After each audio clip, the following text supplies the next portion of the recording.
வணக்கம். நான் Benjamin ஃபார்மகனோட founder. உங்களுக்கு ஏற்கனவே தெரிஞ்ச மாதிரி 2023 உடைய டாப் 100 இன்னோவேட்டர்ஸ் லிஸ்ட்டில் நம்ம ஃபீச்சர் பண்ணப்பட்டிருக்கோம். இது எப்படி வந்தோம் அப்படின்னா, நம்மளுடைய பேட்டன்டட் டெக்னாலஜி குரோட்ரான். இந்த குரோட்ரான் என்ன பண்ணுது, அதுவும் உங்களுக்கு எல்லாருக்கும் தெரியும். ஒரு மண்ணுடைய தன்மையை கண்டினியூஸாக சென்ஸ் பண்ணிக்கிட்டு, எப்போ அதுக்கு இரிகேஷன் வேணும், எப்போ உரம் கொடுக்கணும் அப்படிங்கிறதெல்லாம் ஆர்டிஃபிஷியல் இன்டெலிஜென்ஸ் மூலமாக கணிச்சு அதுக்கேற்றாப்புல கரெக்டாக கொடுத்து ஒரு செடியும் அதோடைய மேக்ஸிமம் ஜெனட்டிக் பொட்டன்ஷியலை ரீச் பண்ணுறதுக்கு ஹெல்ப் பண்ணக்கூடிய ஒரு டெக்னாலஜி. மார்க்கெட்டில் நிறைய ஆட்டோமேஷன் சிஸ்டம்ஸ் இருந்தாலும் இது ஒரு சாதாரண ஆட்டோமேஷன் சிஸ்டம் இல்லை. இது ஒரு சயின்ஸை பேஸ் பண்ணி டெவலப் பண்ணப்பட்ட ஒரு டெக்னாலஜி. இன்னைக்கு நம்ம சேலம் மாவட்டத்தில் ஒரு இன்ட்ரெஸ்டிங் ஃபார்மரை மீட் பண்ண வந்திருக்கிறோம். அவர் பேர் மிஸ்டர் தனபாலன், ஒரு எக்ஸ் ஆர்மி மேன். எல்லாரும் செய்யாத ஒரு முயற்சி அவர் பண்ணியிருக்கிறார். அதாவது மகாராஷ்டிராவிலேருந்து பெரிய வெங்காயம் சீட்ஸை கொண்டு வந்து இந்த சேலம் பக்கத்தில் போட்டு பார்த்தா வருமா வராதா அப்படிங்கிற ஒரு எக்ஸ்பெரிமெண்ட் பண்ணியிருக்கிறாரு. அந்த எக்ஸ்பெரிமெண்ட்டை பற்றி இன்றைக்கி கொஞ்சம் டீட்டெயிலாக பேசலாம். வணக்கங்க. வணக்கம் sir. So first of all உங்களுடைய இந்த முயற்சிக்கு பாராட்டுக்கள். ரொம்ப நன்றிங்க. பொதுவாக தெரிஞ்ச கிராப்பை மட்டும்தான் எல்லாரும் போட்டு திருப்பி ட்ரை பண்ணிட்டு இருப்பாங்க. ஆமாங்க. இந்த ஊருக்கு பழக்கப்படாத ஒரு கிராப், உங்களுக்கும் தெரியாத ஒரு கிராப், ஆமாங்க, அதை கொண்டு சக்ஸஸ் பண்ண முடியுமான்னு எடுத்த முயற்சி கண்டிப்பாக பாராட்டப்பட வேண்டியது. ஏன்னா இந்த பெரிய வெங்காயம் இன்னைக்கு ஃபுட்டில் எந்த வீட்லேயுமே இல்லாமல் இருக்கவே முடியாது. அப்படி ஒரு டிமாண்ட் இருக்கக்கூடிய ஒரு பொருள். பட் அன்ஃபார்ச்சுனேட்லி நம்ம அதர் ஸ்டேட்ஸை நம்பி தான் இருக்கிறோம். ஸோ அப்போ இது ஒரு முயற்சி எடுத்தது அப்படிங்கிறது ஈவன் எக்கனாமிக்கலி ஒரு நல்ல முடிவுன்னு தான் நினைக்கிறேன். ஸோ இந்த பெரிய வெங்காயம் போடணும்னு உங்களுக்கு ஏன் தோணுச்சுது? இதுக்கான ரீசன் என்ன சார்? சார், இந்த பெரிய வெங்காயம் நம்ம மற்ற ஸ்டேட்டை மட்டும்தான் எதிர்பார்த்துக்கிட்டு இருக்கோம். பெல்லாரி கர்நாடகா, அதர்வைஸ் நம்மளுக்கு நாசிக் மகாராஷ்டிரா, இங்கேருந்து தான் நம்மளுக்கு சப்ளை பண்ணிகிட்டு இருந்தாங்க. அந்த சப்ளை பண்ணிகிட்டு இருக்கும்போது அங்கேருந்து வரத்துக்கு டிரான்ஸ்போர்ட் செலவு நிறையா ஆகுது. ஆமாம். அதை வெங்காயத்தை ஒருத்த எக்கனாமிக்கலாக பார்க்கும்போது நீங்களுக்கு வெங்காயத்தினுடைய ஒர்த்தை அதிகமாகிடுது. அதனால் இதை நாம் ட்ரை பண்ணி தமிழ்நாட்டில் நாம் கொண்டு வரும்போது நமக்கு அதனுடைய விலையும் குறையும், மக்களும் எல்லாம் ஈஸியாக வாங்கிக்குவாங்க அப்படிங்கிற ஒரு எண்ணத்தை வச்சு தான் நாசிக்கில் நான் இதுக்கு சீட்ஸ் ரெடி பண்ணி நாற்றங்கால் முறையில் தாங்க இதை நான் இது பண்ணேன். அதாவது ஃபஸ்ட்டு இதுக்கு நாற்று விட்டு அந்த நாற்றை ஒரு 45 நாள் வரைக்கும் நாற்றங்கால்லையே வச்சுருந்து அதுக்கப்புறம் அதை தனியாக எடுத்து 2 அடி பார் போட்டு 2 சைட்லேயும் 4 விறகடிக்கு ஒன்று, அதாவது ஒரு அரை அடிக்கு ஒவ்வொரு வெங்காயமாக நான் பயிர் பண்ணியிருந்தேங்க. பயிர் பண்ண டைம்லாம் ரொம்ப நல்லா வந்ததுங்க. ஆனால் இப்போ தான் இந்த வருஷத்தினுடைய வெயில் நம்மளை வெளுத்து வாங்கிருச்சு. அந்த காரணத்தால் என்ன ஆகி போச்சு அப்படின்னாக்கா, நம்ம டெய்லி தண்ணி கட்டினா கூட அந்த தண்ணி இந்த மாதிரி கருகி போயிடுது, இலைக கருகிருது. அதனால் இந்த வெங்காயம் இந்த வெயில் சீசனில் வரல. நமக்கு இந்த சீசன் செப்டம்பர்லேருந்து ஜனவரிக்குள்ளே நாம் இதை பயிர் பண்ணோம் அப்படின்னாக்கா இதுலேயும் சக்ஸஸ் ஆகலாம் அப்படிங்கிற எனக்கு ஒரு நம்பிக்கை இருக்குதுங்க. ஏன்னா அந்த சமயத்தில் நம்மளுக்கு அதிக வெயிலும் கிடையாது, அதிக குளிரும் கிடையாது. ஆனால் ஒன்று, அது நம்மளுக்கு வடகிழக்கு பருவமழையினுடைய டூரிங் மான்சூனில் இந்த மாதிரி வயல் கரிசல் மண் காட்டில் செய்ய முடியாதுங்க. ஏன்னா இந்த மாதிரி செம்மண் காடாக இருந்ததுனாக்கா தண்ணி நிற்காது. தண்ணி நிற்காது இருக்கிற வரைக்கும் இந்த வெங்காயத்துக்கு பரவாயில்லைங்க.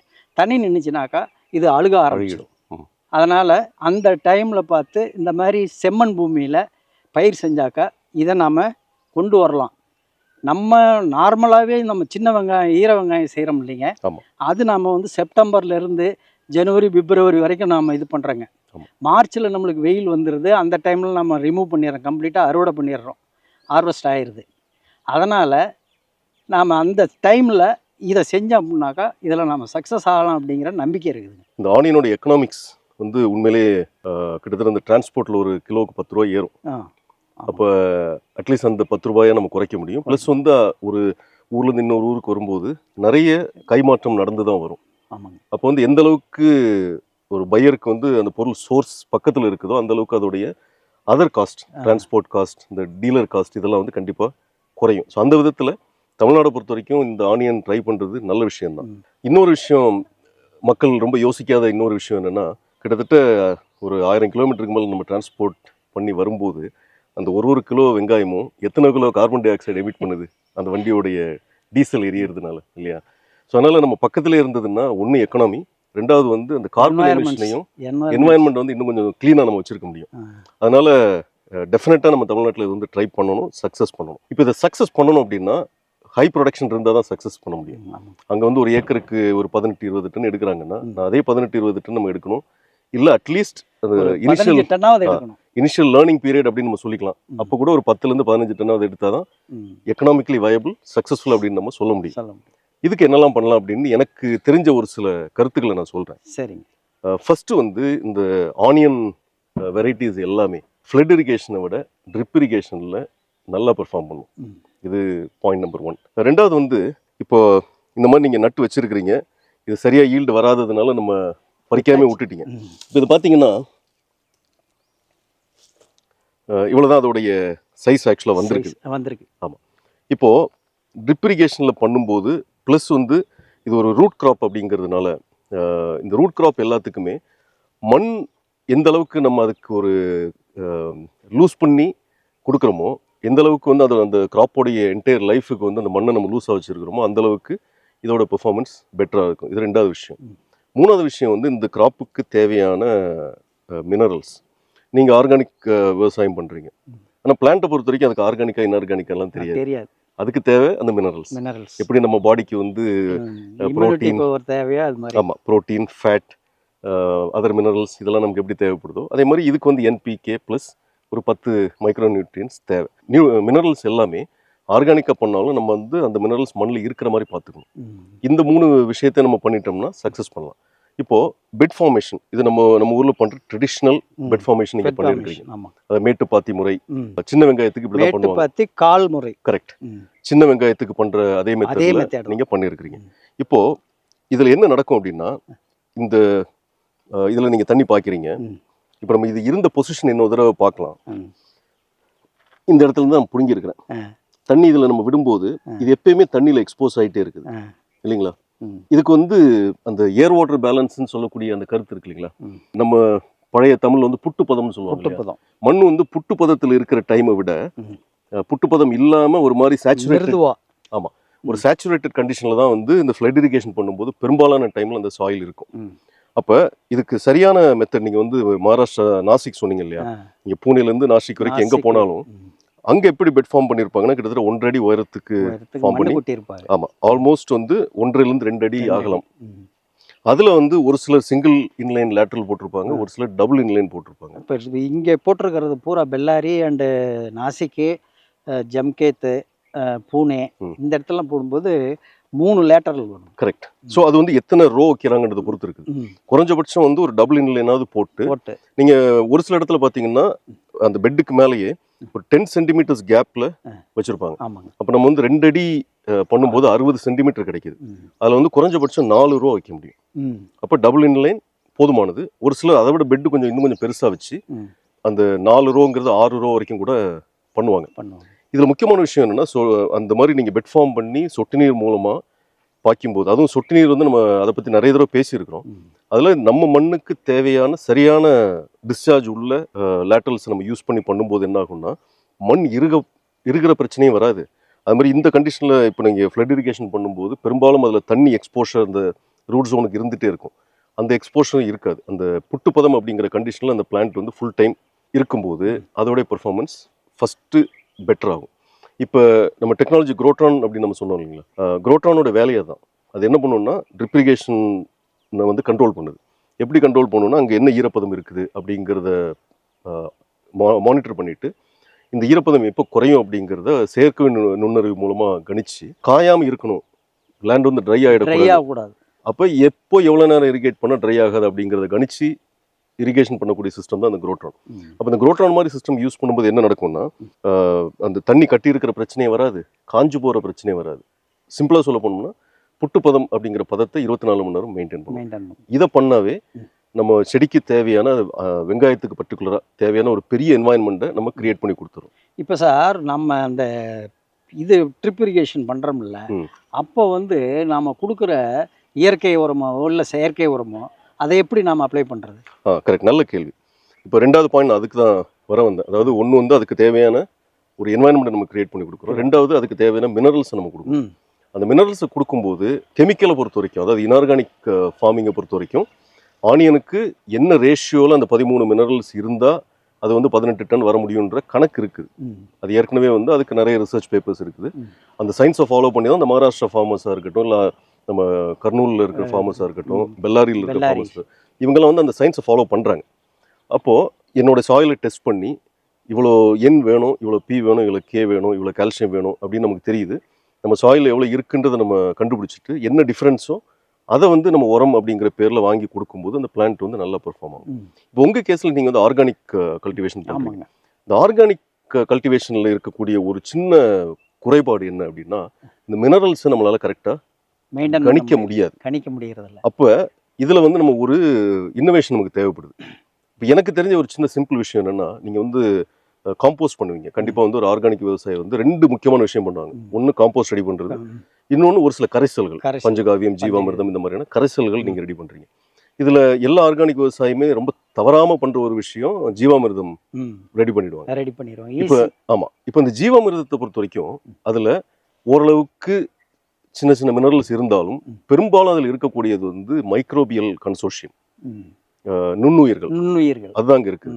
இப்போ இந்த நுண்ணுயிர்களை மட்டும் நம்ம மண்ணுக்குள்ளே விடும்போது அது வாழ்கிறதுக்கு தீனி வேணும். அதுக்கான தீனி வந்து கார்பன், ஆர்கானிக் கார்பன்.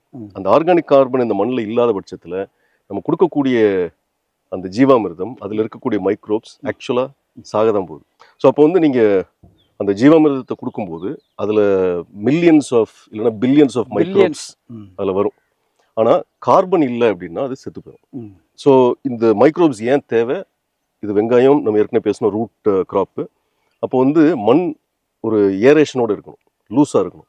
அதுக்கு இந்த மைக்ரோபியல் லைஃப் வந்து நல்லா இருந்தால் தான் அந்த ஏரேஷன் கிடைக்கும். நம்ம அந்த மைக்ரோப்ஸ் வந்து மண்ணை ப்ராசஸ் பண்ணுறது, அந்த ஏரேஷன் பெட்டராக மெயின்டைன் ஆகும். ஆனால் அதுக்கு ஆர்கானிக் கார்பன் இல்லைன்ற பட்சத்தில் அதால் உயிரோடு இருக்க முடியாது. இப்போ நிறைய ஆர்கானிக் ஃபார்மர்ஸ் என்ன பண்ணுறாங்கன்னா, எரு உரம், சாணி உரத்தை வந்து அப்ளை பண்ணுறாங்க. ஆனால் இந்த சாணி உரம் வந்து ஆர்கானிக் கார்பனை கன்வெர்ட் ஆகிறதுக்கு அது டைம் எடுக்கும். 3 மாதம் 4 மாதம் வருஷமே எடுத்துரும். ஆமாம், டீகம்போஸ் ஆனதுக்கப்புறமா தான் அது வந்து ஆர்கானிக் கார்பனை கன்வெர்ட் ஆகும். அதனால இது ஒரு நான் தவறான முறைன்னு நான் சொல்ல வரல.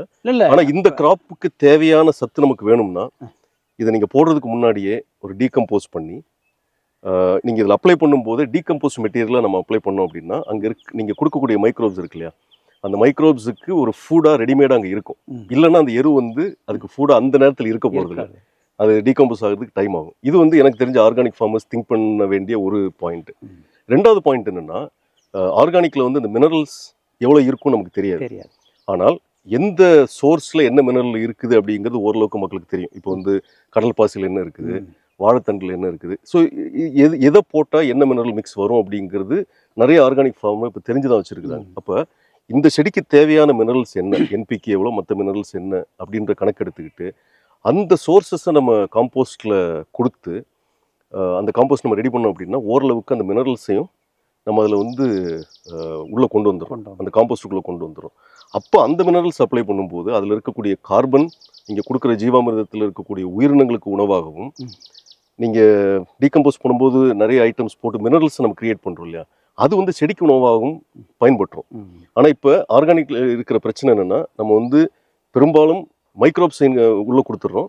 அதுக்கு தேவையான ஃபுட்டை ஒரு சிலர் கொடுக்குறாங்க, ஒரு சிலர் வந்து வெறும் சாணி கொடுக்கறதுனால. ஆமாம், ஆனால் செடிக்கான உணவு மறந்துடுறாங்க. செடிக்கான உணவு வந்து மினரல்ஸ். அந்த மினரல்ஸை வந்து அந்த கம்போஸ்ட்டில் நம்ம எப்படி இன்கல்கேட் பண்ணால் போதுமான ரேஷியோவில் வரும் அப்படிங்கிறது ஒரு ரிசர்ச் கண்டிப்பாக பண்ணணும். பட் இந்த கிராமப்புறங்களில் விவசாயிகளுக்கு வந்து அந்த நாலேஜ் இருக்குது. இதை போட்டால் இந்த கால்சியம் நிறைய வரும், இதை போட்டால் தலை சத்து நிறைய இருக்கும், இதை போட்டால் மணிச்சத்து அப்படிங்கிறது எல்லாருக்கும் ஓரளவுக்கு பேசுகிறாங்க. அந்த நாலேஜை இந்த கம்போஸ்ட்டில் நம்ம அப்படியே பயன்படுத்தணும்னு வச்சுக்கோங்களேன். எப்படி இந்த மினரல் காம்போசிஷன் நமக்கு தேவையோ அந்த காம்போசிஷனில் இந்த ஐட்டத்தில் நம்ம கொடுத்துட்டோம்னா செடிக்கு தேவையான உணவும் கிடைச்சிடும். இந்த விஷயங்களை நம்ம ஃபாலோ பண்ணிட்டாவே இதை வந்து ஒரு சக்ஸஸ்ஃபுல்லாக நம்ம கொண்டு வந்துடலாம். அப்போ இப்போ 2 பாயிண்ட் முடிஞ்சது. ஒன்று வந்து அதுக்கான என்வாயன்மெண்ட் நம்ம கிரியேட் பண்ணுறது, ரெண்டாவது வந்து அதுக்கான உணவு நம்ம கொடுக்குறது.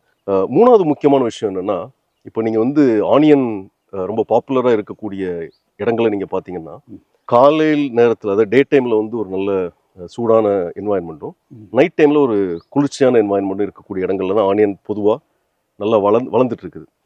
அப்போது நமக்கு வந்து அந்த மாதிரியான பீரியட் எப்போன்றதை பார்த்து அந்த டைமில் நம்ம ஆனியன் கல்டிவேட் பண்ணோம்னா சக்ஸஸ்ஃபுல்லாக இருக்கலாம். ஸோ இந்த 3 விஷயங்களை நம்ம மைண்டில் வச்சுக்கிட்டோம்னா ஐ திங்க் இந்த ஆனியன் கல்டிவேஷன் சக்ஸஸ்ஃபுல்லாக கொண்டு வரவும் முடியும், எக்கனாமிக் பெனிஃபிட் நம்ம அடையவும் முடியும், கார்பன் ஃபுட் பிரிண்ட்டை குறைக்கவும் முடியும். இப்போது என் கையில் இருக்கிற வெங்காயம் பார்த்தீங்கன்னா இந்த மாதிரி வெடிச்சிருக்கிறது, சிங்கிள் இதுவாக இல்லாமல் டபுளாக இருக்குது. இது பார்த்தீங்கன்னா உருண்டையாக போகாமல் நீட்டமாக மேல் நோக்கி போயிட்டு இருக்குது. ஸோ இப்போ என் ஃபோட்டோவில் இப்போ நான் காட்டுற இன்னொரு ஃபோட்டோ பாருங்கள், இதில் இருக்கிற வெங்காயம்லாம் வந்து ரொம்ப தெளிவாக உருண்டையாக இருக்குது. நான் சொன்ன இந்த 3 பாயிண்ட்ஸ், அதாவது ஈரப்பதம், தேவையான மினரல்ஸ், அப்புறம் சரியான காலநிலை, இது 3ஐயும் நம்ம கரெக்டாக ஃபாலோ பண்ணிட்டோம்னா இப்போ நீங்கள் ஃபோட்டோவில் பார்க்குற மாதிரி ப்ராப்பர் ஷேப்பில் ப்ராப்பர் கலரில் உங்களுக்கு ஆனியன் கிடைச்சிரும். அது கிடைச்சாதான் உங்களால் மார்க்கெட் பண்ண முடியும். இந்த மார்க்கெட்டபிள் குவாலிட்டியை ப்ரொடியூஸ் பண்ணுறது ரொம்ப அவசியம். நிறைய பேர் மைண்டில் இந்த பெரிய வெங்காயம் நம்ம ஊரில் உண்மையிலே வருமா அப்படிங்கிற ஒரு சந்தேகம் இருக்குது. ஆக்சுவலாக இந்த சந்தேகம் தேவையில்லை. ஏன்னா அந்த செடிக்கான என்வாயன்மெண்ட் நம்ம கிரியேட் பண்ணி கொடுத்துட்டோம்னா அது கண்டிப்பாக வரும், எந்த இடத்துல வேணாலும் வரும். ஏன்னா ஒரு காலத்துல மகாராஷ்டிரால மட்டுமே இருந்த வெங்காயம் வந்தது. ஆமா, அதுக்கப்புறம் ஆந்திராவுக்கு போச்சு, இன்னைக்கு மத்திய பிரதேஷ்ல பண்றாங்க, குஜராத்ல பண்றாங்க, நிறைய இடத்துக்கு பண்ணிட்டு இருக்காங்க. அவங்க பண்ணும்போது என்ன பண்ணாங்கன்னா அந்த ஒரு இடத்துல உள்ள நாலேஜை இன்னொரு இடத்துக்கு கொண்டு போனாங்க. நம்ம பண்ண ஒரு சின்ன தவறு என்னன்னா பொருளை கொண்டு வந்தோம், நாலேஜை கொண்டு வரல. அந்த தவறு மட்டும் நம்ம கரெக்ட் பண்ணிக்கிட்டோம் அப்படின்னா கண்டிப்பா இங்கேயும் வரும். ஸோ எசென்ஷியலி அந்த பெட் ஃபார்மேஷனை நம்ம கரெக்டாக பண்ணி அதுக்கான மினரல் காம்போசிஷன் வந்து கரெக்டாக இருக்கிற மாதிரி பார்த்துக்கிட்டோம்னா, ஆர்கானிக்கோ இன்ஆர்கானிக்கோ, இது ரெண்டையும் நம்ம கரெக்டாக பண்ணி கரெக்டான சீசனில் பண்ணோம்னா இது ஃபெயில் ஆகிறதுக்கான ரீசனே இல்லை. ஸோ டெசர்ட்டில் அருமையாக பெரிய வெங்காயம் வருதுங்க. கரெக்ட். ஸோ அதனால் வந்து இது ஃபெயில் ஆக வேண்டிய அவசியமே இல்லை. இந்த 3 விஷயம் தான், மாய்ஸ்சர் மெயின்டைன் பண்ணுறது, மினரல்ஸ் இருக்கிற மாதிரி பார்த்துக்கிறது, 3வது வந்து கரெக்டான சீசனில் கல்டிவேட் பண்ணுறது. இதை 3ஐயும் என்ஷூர் பண்ணிக்கிட்டோம்னா கண்டிப்பாக இது ஃபெயில் ஆகாது.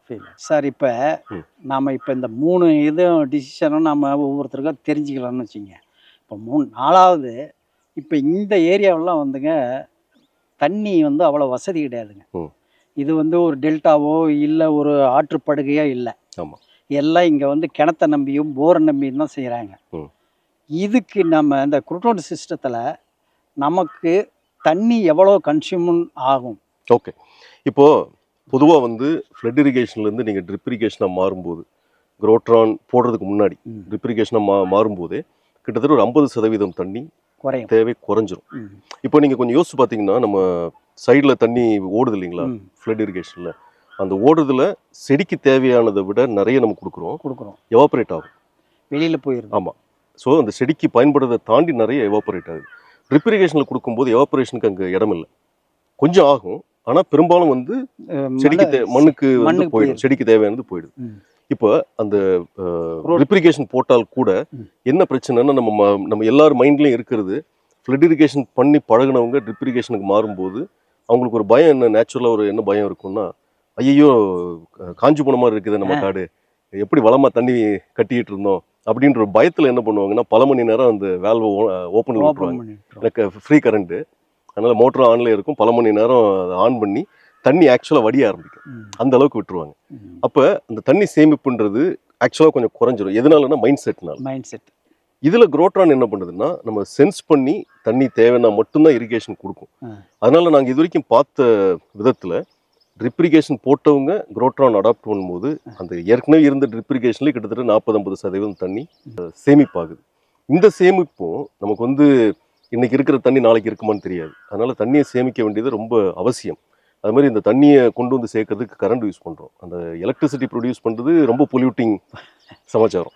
அதனால் எந்த அளவுக்கு தண்ணியை குறைக்க முடியுமோ அந்த அளவுக்கு குறைக்க வேண்டியது நம்மளுடைய கடமை.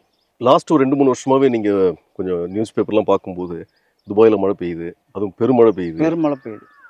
கேரளாவில் வந்து பயங்கர ஃப்ளட்ஸு, நம்ம ஊரில் வந்து ட்ரை ஆகுது, பயங்கர ட்ரை. மழை பெய்யும் போது ஹெவி ரெயின். ஒரு தூத்துக்குடி பக்கத்தில் 24 ஹவர்ஸில் 99 சென்டிமீட்டர்ஸ் மழை பெஞ்சுது. இந்த மாதிரியான விஷயங்கள் வந்து வருங்காலத்தில் இந்த காலநிலை மாற்றத்தினால, பருவநிலை மாற்றத்தினால இது நடக்க போகுது. அப்போ இருக்கிற தண்ணியை சேமிக்க வேண்டியது நம்மளுடைய கடமை, தலையாய பொறுப்பு. ஆமாம், அது இதில் நம்ம இன்னைக்கு தவறுதல் பண்ணோம்னா ஃப்யூச்சரில் வந்து நமக்கு இந்த தண்ணி கிடைக்குமா அப்படின்னு தெரியாது. ஏன்னா மழை நிறைய பெஞ்சாலும் அந்த மழையோட டியூரேஷன் பார்த்தீங்கன்னா ஷார்ட் ஆகிட்டு இருக்குது. அப்போ நம்ம லேண்டில் கீழே இருக்கிற அக்வாஃபர்ஸ் பெனிட்ரேட் ஆகி அந்த தண்ணி ஃபில் ஆகிறதுக்கு பதிலாக ஓடி போயிடுது. ஏன்னா ஒரு ஷார்ட் பீரியடில் தான் அந்த மழை பெய்யுது. அப்போ ஹெவி ரெயின்ஸ் ஷார்ட் பீரியடில் பெய்யுறது நமக்கு வந்து யூஸ் ஆக போகிறது இல்லை, கொஞ்சம் கொஞ்சமாக நின்று நிதானமாக ரொம்ப நேரம் பெஞ்சால் தான் யூஸ் ஆகும். அப்போ இந்த கிளைமேட் சேஞ்சினால் நடக்கக்கூடிய இந்த விஷயங்கள்லேருந்து நம்மளையும் நம்மளுடைய வருங்கால சந்ததிகளையும் காப்பாற்றணும்னா தண்ணியை ரொம்ப சிக்கனமாக நம்ம கண்டிப்பாக பயன்படுத்தி தான் ஆகணும். ஸோ ஃபஸ்ட்டு உங்களுடைய இந்த முயற்சிக்கு என்னுடைய பாராட்டுக்கள். அதுக்கான நீங்கள் சொன்ன காரணங்கள் வேலிடான காரணங்கள், அதனால் அந்த காரணத்தை வந்து ஒரு ரியாலிட்டி நீங்கள் கொண்டு வரணும். முதல் கிராப் வந்து அந்த பருவநிலை கொஞ்சம் தவறானதுனால சரியாக வரல. இந்த நெக்ஸ்ட் டைம் வந்து அந்த பருவநிலையை நம்ம கரெக்டாக பண்ணி ட்ரிப் இரிகேஷன் போட்டு சயின்டிஃபிக்காக என்ன பண்ணணுமோ உங்களுடைய ஆர்கானிக் மெத்தடில் தேவையான மினரல்ஸை வர்ற மாதிரியான டீகம்போசிங் மெத்தட்ஸ் நீங்கள் கொண்டு வந்து பண்ணிங்கன்னா இதை வந்து நெக்ஸ்ட்டு ரொம்ப சக்ஸஸ்ஃபுல்லான ஒரு எஃபர்ட்டை நம்ம கொண்டு போகலாம். நம்ம பேசின economy, climate change, environmental friendly, இது ரெண்டையுமே நம்மளால் அச்சீவ் பண்ண முடியும். அந்த கோலை நோக்கி ஒரு ஸ்டெப் எடுத்து வச்சுருக்கிற உங்களுக்கு மனமார்ந்த பாராட்டுக்கள். உங்களுடைய அடுத்த முயற்சி வந்து 100% வெற்றி பெறணும் அப்படின்ற எங்களோட வாழ்த்துக்கள். ரொம்ப நன்றி. ஸோ நம்ம வந்து இந்த ரீசன்ட் பாஸ்டில் நம்ம தீமே வந்து ரெவன்யூ எப்படி இன்க்ரீஸ் பண்ணுறது, ப்ராஃபிட் எப்படி இன்க்ரீஸ் பண்ணுறது, அப்படி தான் நம்ம அந்த தீமில் தான் நம்ம பேசிகிட்டு இருக்கிறோம். அதில் ஆர்கானிக்காக இருந்தாலும் சரி, இன்ஆர்கானிக்காக இருந்தாலும் சரி, நம்ம செய்ய வேண்டிய வேலையை கரெக்டாக செஞ்சோம்னா ரெவன்யூ கண்டிப்பாக இன்க்ரீஸ் பண்ண முடியும். அந்த விதத்தில் வந்து இப்படி ஒரு முயற்சியை எடுத்து நீங்கள் பண்ணிகிட்ருக்கிறீங்க. இதே மாதிரி தமிழ்நாடு ஃபுல்லுமே நிறைய விவசாயிகள் ஒரு சின்ன சின்ன முயற்சிகள் எடுத்து ஒரு சிலர் நல்லா சக்ஸஸ் ஆகிருப்பாங்க, ஒரு சிலர் ஃபெயிலியர் ஆகிருப்பாங்க. எங்களுடைய நோக்கம் என்னென்னா அவங்கள ஒரு சிலரை உங்களை மாதிரி ப்ராக்ரெசிவ் ஃபார்மர்ஸை சந்தித்து எங்களால் முடிந்த knowledge help and technology help இது ரெண்டையும் பண்ணணும் அப்படிங்கிறது எங்களுடைய கோல். இதே மாதிரி ப்ராக்ரெசிவ் ஃபார்மர்ஸ் மீண்டும் நம்ம நிறைய பேரை மீட் பண்ணுவோம். மீட் பண்ணி அவங்க என்ன முயற்சி எடுக்கிறாங்க, அதுக்கு நம்ம எப்படி சப்போர்ட் பண்ண முடியும் அப்படிங்கிற டிஸ்கஷனும், எப்படி வந்து என்ன பண்ணால் அவங்களோட ரெவன்யூ இன்க்ரீஸ் ஆகும் அப்படிங்கிற ஆஸ்பெக்ட்ஸ்லேயும் நம்ம வந்து கண்டினியூஸாக நிறைய வீடியோஸ் போடுவோம். ஸோ இன்னொரு வீடியோவில் சந்திக்கிற வரைக்கும் நன்றி, வணக்கம்.